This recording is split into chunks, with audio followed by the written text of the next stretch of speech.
Good afternoon, class. This is lecture 2 for the subject Energy Conservation, Unit 4.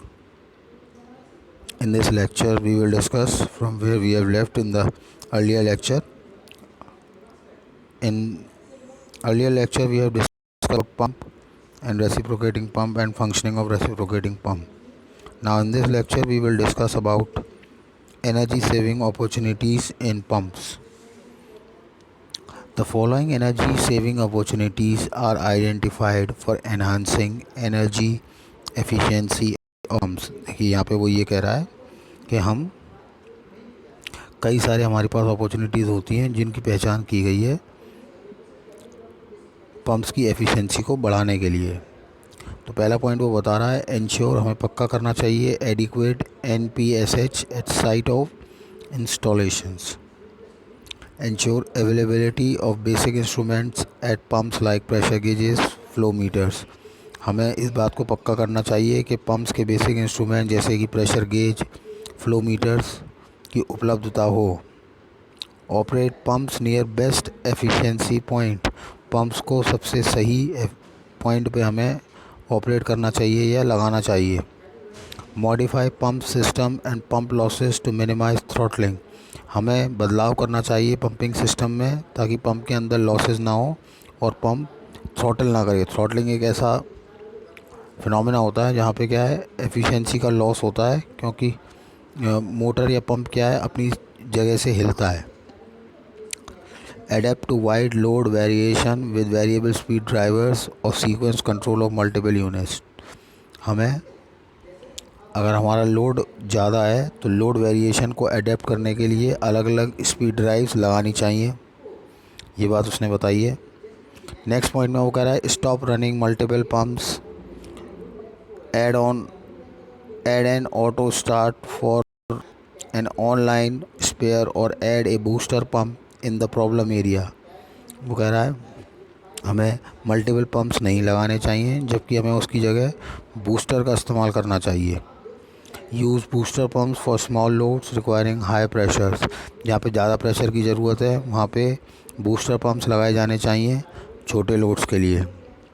Increase fluid temperature differentials to reduce pumping rates in case of heat exchangers, हमें fluid temperature difference को बढ़ाना चाहिए अगर हमें pumping rates को कम करना है।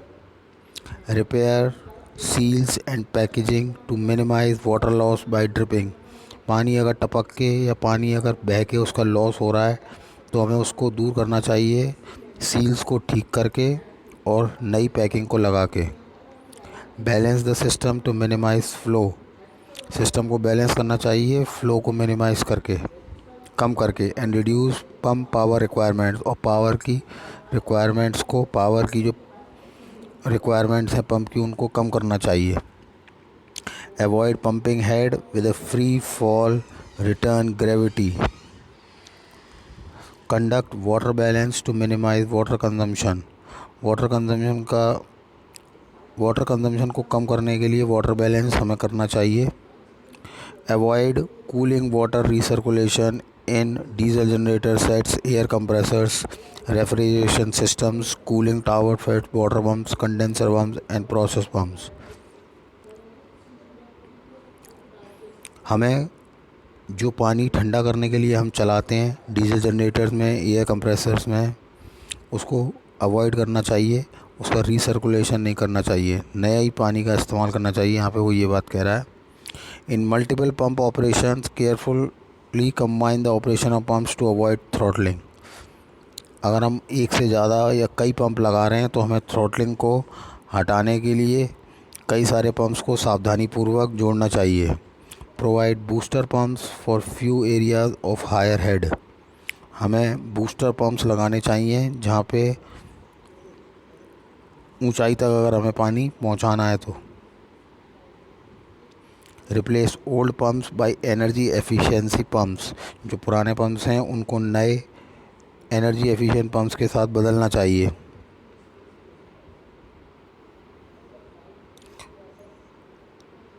Optimise number of stages in multi stage pump in case of head margins, और reduce system resistance bye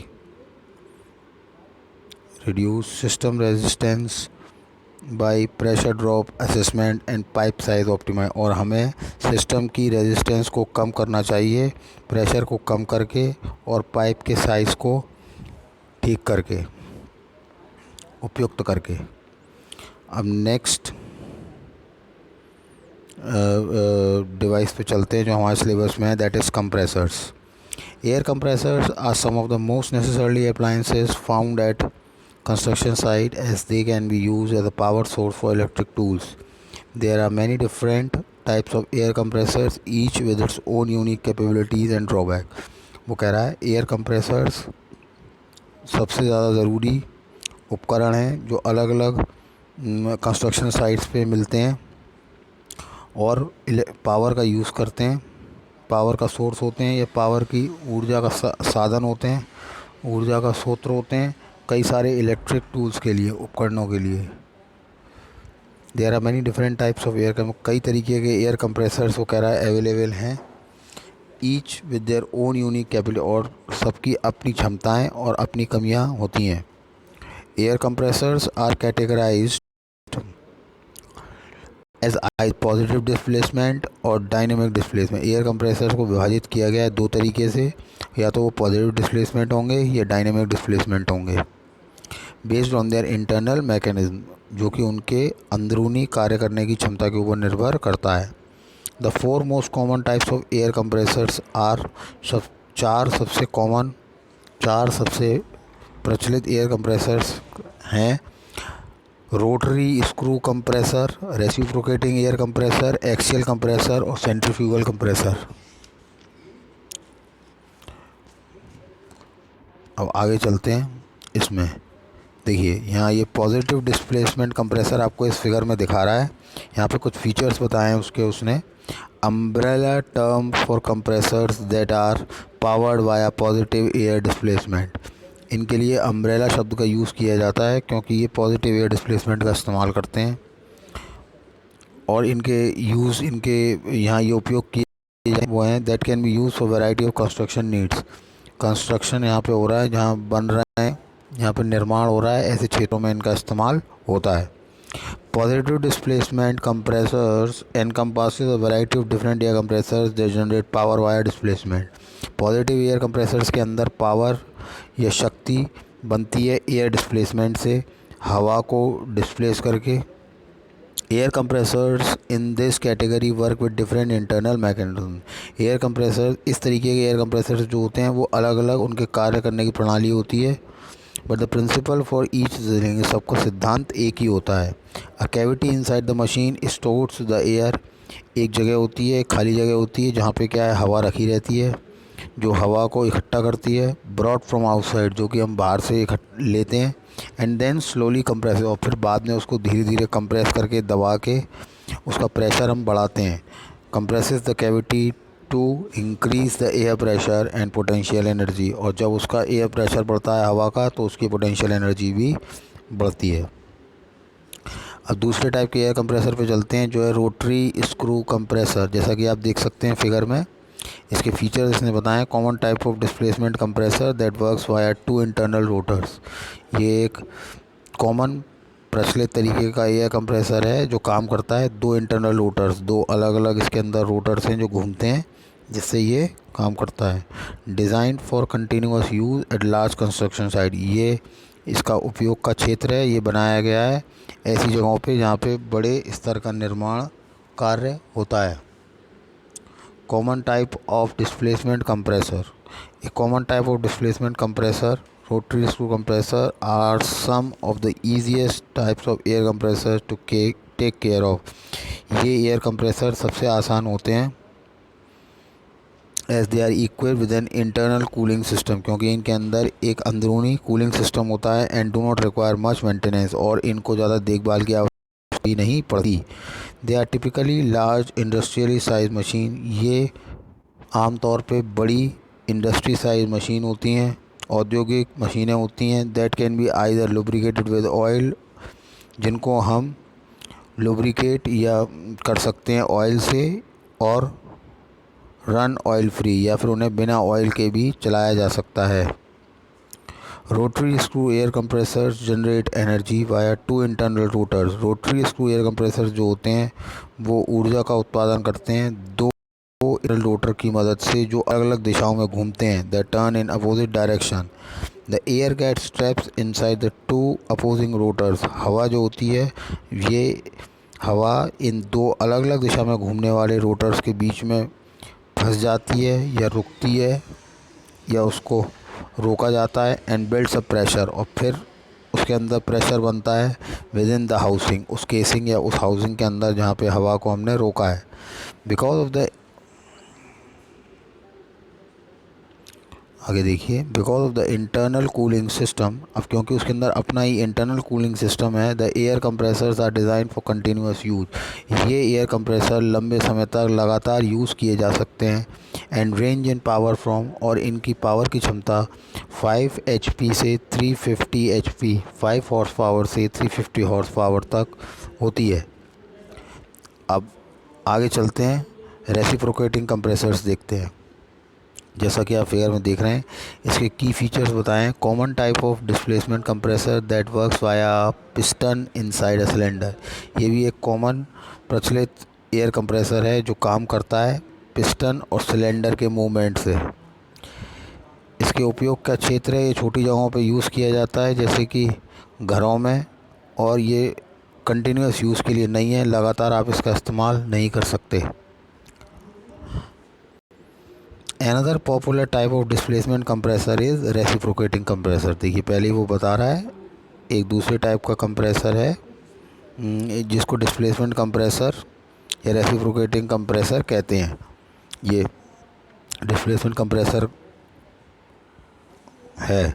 these are typically found at smaller work site. ये छोटी काम की जगहों पे मिलते हैं जैसे कि गैरेजेस या होम कंस्ट्रक्शन पर या घरों के निर्माण की जगहों पे। Unlike the rotary screw compressor, the reciprocating compressor not designed for continuous use। Reciprocating compressor जो होते हैं वो लगातार इस्तेमाल के लिए नहीं बने होते। A reciprocating air compressor has more moving parts than a rotary screw compressor। एक रेसिप्रोकेटिंग कंप्रेसर के ज़्यादा हिस्से होते हैं, ज़्यादा पार्ट्स होते हैं एक रोटरी स्क्रू कंप्रेसर की तुलना में। And these parts are lubricated, और इन सब पार्ट्सों को, उसके उपकरणों को हम लुब्रिकेट करते हैं विद ऑयल के साथ फॉर स्मूदर मूवमेंट, ताकि ये सब पार्ट आपस में बिना गाड़ के आसानी से चल सकें। These types of, next paragraph में देखते हैं, these types of air compressors work via piston inside a cylinder. ये जो एयर कंप्रेसर हैं ये काम करते हैं इस तरीके से कि एक सिलेंडर के अंदर एक पिस्टन चलता है विच कंप्रेसेस, जो कंप्रेस करता है, एंड डिस्प्लेस द एयर, और एयर को आगे खिसकाता है या बढ़ाता है टू बिल्ड प्रेशर को बनाने के लिए।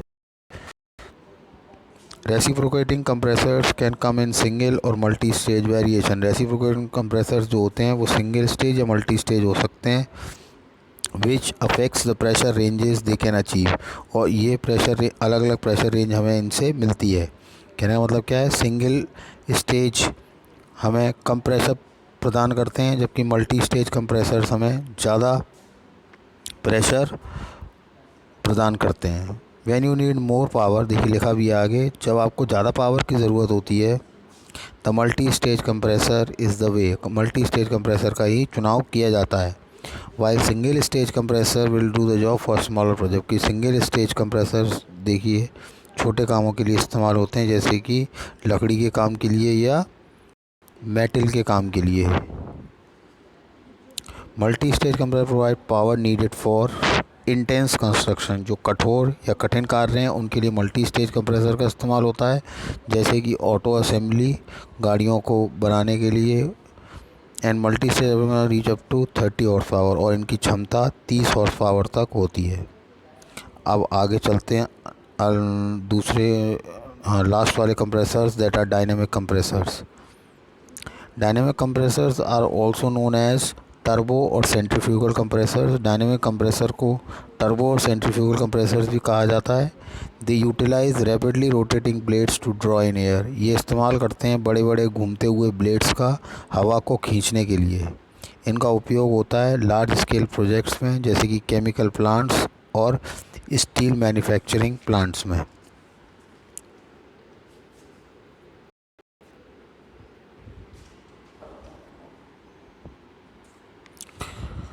अब इसके नेक्स्ट टॉपिक पे चलते हैं जो हमारे सिलेबस का है, एनर्जी सेविंग अपॉर्चुनिटीज़ इन कंप्रेसर्स। एनर्जी सेविंग अपॉर्चुनिटीज़ इन कंप्रेसर, इसमें ये 6 पॉइंट यहाँ पे बताएं, आपको दिखाई दे रहा होगा कंप्रेसर के बारे में कि हम किस तरीके से इसके अंदर ऊर्जा को बचा सकते हैं या एनर्जी को सेव कर सकते हैं। The following energy saving opportunities have been identified for enhancing energy efficiency of compressor. वो कह रहा है कि यहाँ कुछ पॉइंट बताए गए हैं जिससे हम एनहांस कर सकते हैं, बढ़ा सकते हैं एनर्जी एफिशिएंसी कंप्रेसर्स की। Location of compressor, the location of air compressor and the quality of air drawn by the compressor will have a significant influence on the amount of energy consumed. Compressor performance as a breathing machine improves with cool clean dry air intake. देखिए वो कह रहा है compressor को आप कहाँ locate कर रहे हैं, कहाँ लगा रहे हैं। वो कह रहा है इसलिए the location of air compressor, जहाँ आपने उसको स्थापित किया एयर कंप्रेसर को, and the quality of air drawn, और वो किस तरीके की हवा को खींच रहा है compressor, has a significant influence, इसका एक बड़ा ही प्रभाव होता है on the amount of energy consume, कितनी एनर्जी वो कंप्रेसर कंज्यूम करेगा।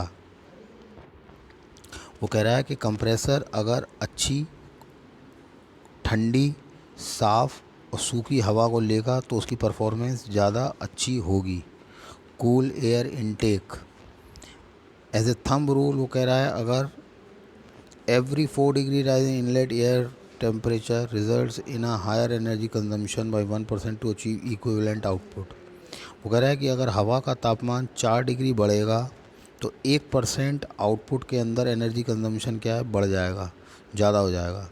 हैंस इसलिए वो कह रहा है ठंडी हवा है, कूल एयर जो है leads to more efficient compression process. ठंडी हवा जो है वो ज़्यादा अच्छा, ज़्यादा एफिशिएंट कंप्रेशन देती है, प्राप्त होता है। It is preferable to draw cool ambient air from outside, इसलिए हमें बाहर से ठंडी हवा खींचनी चाहिए। As the temperature of air inside the compressor room will be few degree higher in the ambient temperature, क्योंकि जो कंप्रेसर के अंदर चैम्बर के अंदर टेम्परेचर होता है वो कुछ डिग्री ज़्यादा होता है बाहर की तुलना में। Dust free air intake, dust in the suction air causes excessive wear of moving parts and results in malfunctioning of the valve due to abrasion। देखिए वो कह रहा है कि अगर जिस एयर को हम सक कर रहे हैं कंप्रेसर में, या जिस एयर को हम खींच रहे हैं, अगर उसके अंदर डस्ट होगी तो उसके कारण हमारे कंप्रेसर में क्या है, मेल फंक्शनिंग होगी या उसके अंदर कमियां आएंगी, और जो हमारे वॉल्व्स हैं कंप्रेसर के वो क्या है, ख़राब होंगे घर्षण के कारण। इसलिए हमें suitable air filter should be provided suction side, जहाँ से हम हवा को अंदर खींच रहे हैं वहाँ पे क्या है, एयर फिल्टर्स के, सही एयर फिल्टर्स का इस्तेमाल करना चाहिए। Air filter should have high dust separation capacity, air filters की क्षमता ज़्यादा होनी चाहिए डस्ट को अलग करने की। Low pressure drops and robust design, और उनका प्रेशर ड्रॉप भी कम होना चाहिए और डिज़ाइन अच्छा होना चाहिए ताकि उनकी जल्दी जल्दी आसानी से क्लीनिंग की जा सके और रिप्लेस किया जा सके, उन्हें आसानी से बदला जा सके। Air filters should be selected based on the compressor type and installed as a close to compressor as possible. Air filters इस तरीके से चुने जाने चाहिए कि वो कंप्रेसर के नज़दीक से नज़दीक हों।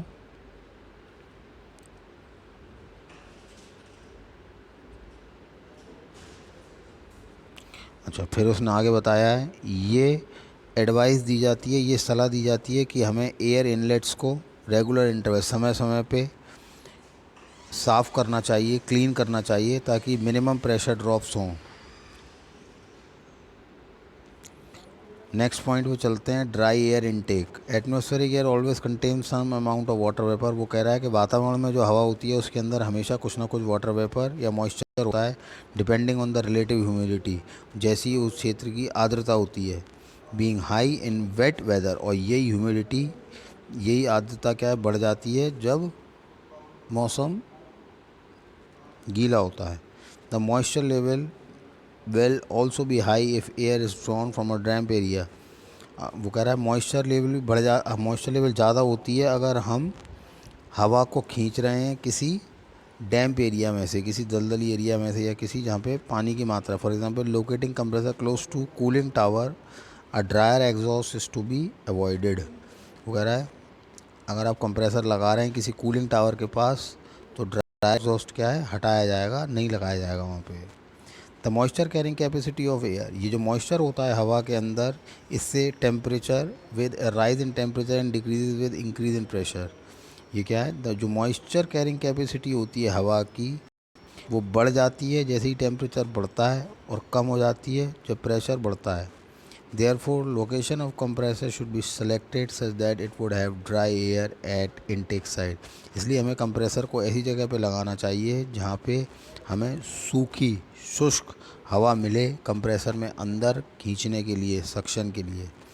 Elevation, the altitude of a place has a direct impact on the volumetric efficiency of the compressor. वो कह रहा है जिस हाइट पे, जिस ऊंचाई पे आप कंप्रेसर को लगाते हैं, ये डायरेक्टली प्रभावित करता है उसकी एफिशिएंसी को। ऐसा माना गया है, ऐसा प्रमाणित है कि कंप्रेसर जो हायर एल्टीट्यूड्स पे, ज़्यादा ऊंचाई पे लगे होते हैं, कंज्यूम मोर पावर, वो ज़्यादा पावर लेते हैं या कंज्यूम करते हैं to achieve a particular delivery pressure. उतना ही प्रेशर प्राप्त करने के लिए उनमें ज़्यादा पावर लगती है। Cooling water circuit,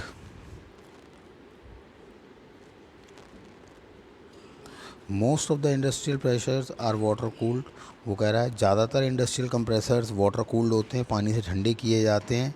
where in the heat of compression is remove by circulating cold water by cylinder heads, intercooler and after cooler. जबकि कंप्रेसर्स को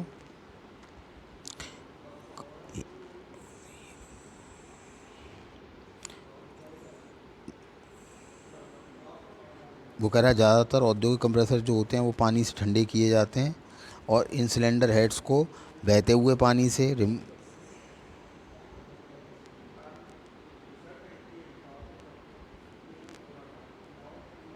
intercoolers and aftercoolers. The resulting warm water is cooled in a cooling tower and circulated back to compressor। जो पानी हम इसको ठंडा करने के लिए यूज़ कर रहे हैं वो गर्म हो जाता है, उसको वापस किसी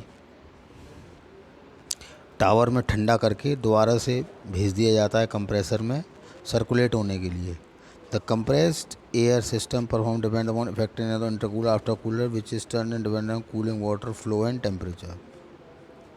वो कह रहा है ये जो कंप्रेस्ड एयर सिस्टम है ये क्या है, उसकी परफॉर्मेंस को क्या है, उसके ऊपर निर्भर रहता है और वो इंटरकूलर और आफ्टर कूलर्स की इफ़ेक्टिवनेस को बढ़ाता भी है।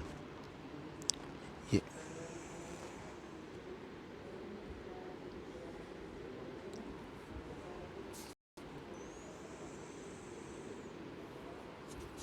so with this we have finished the topic that is called compressor. Now the next topic is heating, ventilation and air conditioning. We will discuss this in the next lecture.